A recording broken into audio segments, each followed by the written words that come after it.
So this is the second video that I'm making about water, and this one is about distillated water or distilled water. I don't know how to pronounce this in English. Um, Basically, this is a type of water that you get by boiling the water and not collecting it where you are boiling it.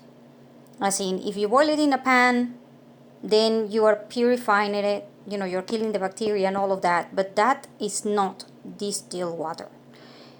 What you do for getting distilled water is you boil it, and then you attach a tube to the lid that you put in, and then that tube goes into a second container that might be far away or might be kind of close, but basically it is collected by condensation, as in the water rises up due to evaporation, and then it's cooling, and when it's cooling it will slide down through the tube and then it will be collected in another place.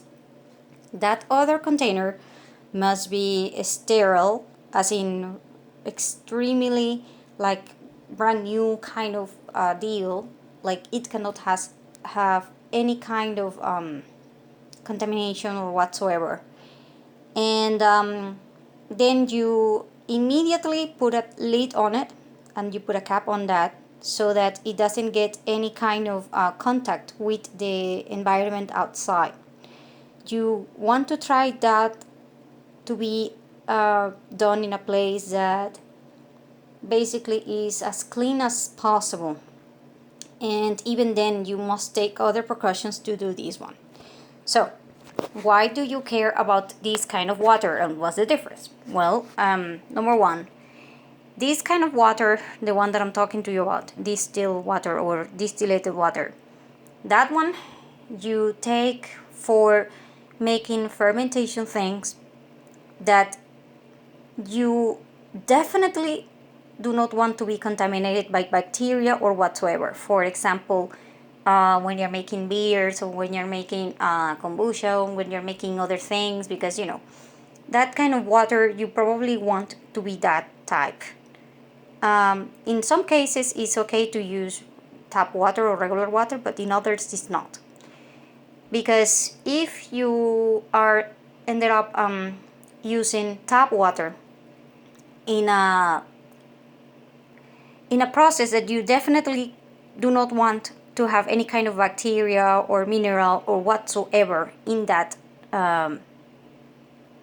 process. I'm sorry for repeating myself, but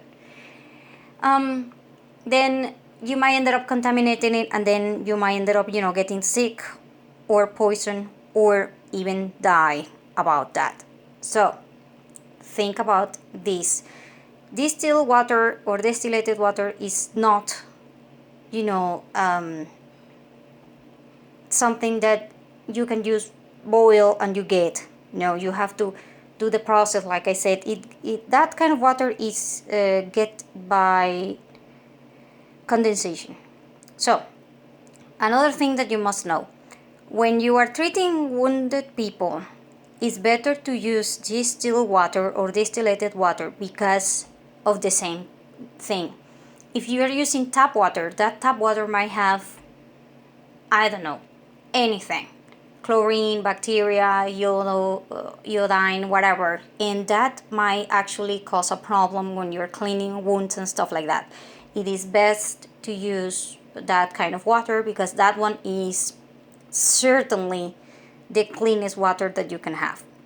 Now, another tip about this kind of water is the fact that if you drink only this type of water, you actually might end up being dehydrated, because when you are taking water for your hydration needs, your water needs to be mineralized. When you're drinking even tap water, you are drinking chemicals and minerals and stuff like that are actually helping you in your body.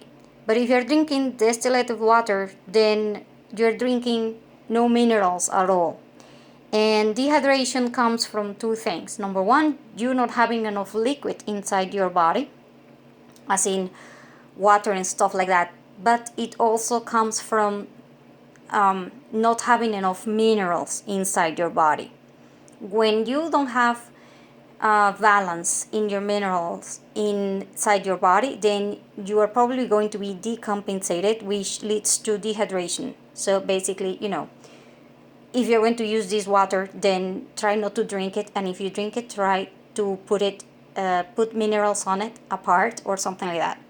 So also, this is important to know because I don't know if you have seen the way that men, and I do mean men, not women, just men, the way that men get water in cities that are complete chaos, like not economic chaos or whatever, just chaos, like complete chaos, like buildings falling or bombs being dropped or stuff like that, and you cannot get access to water anywhere.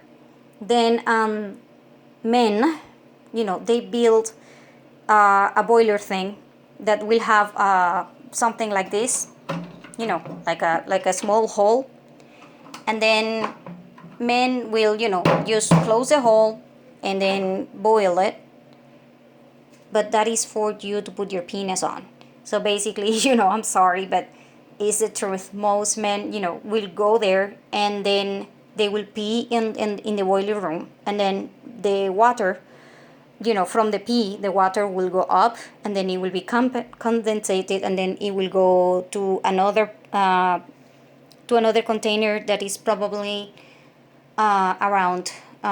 So I think that is 20 feet apart from the boiler room thing, and basically, that's the way that men get water in the cities when it is complete chaos, and it has worked. Obviously women do not do it because we have periods, we have the problem about not being able to point it or think for whatever, and also because in complete chaos situation it's better if the men go outside and women are safe with the children in another place. And anyway, topic for another discussion, but the point is that water that you get in the other side of the container, that water is clean, is safe to drink, is safe for the babies, is safe for watering the children and stuff like that, and is safe for doing your hygiene things like cleaning your teeth and stuff like that. And it is not a lot, but it helps. And basically, that's what men do to help their children, which is good. So you must learn that one.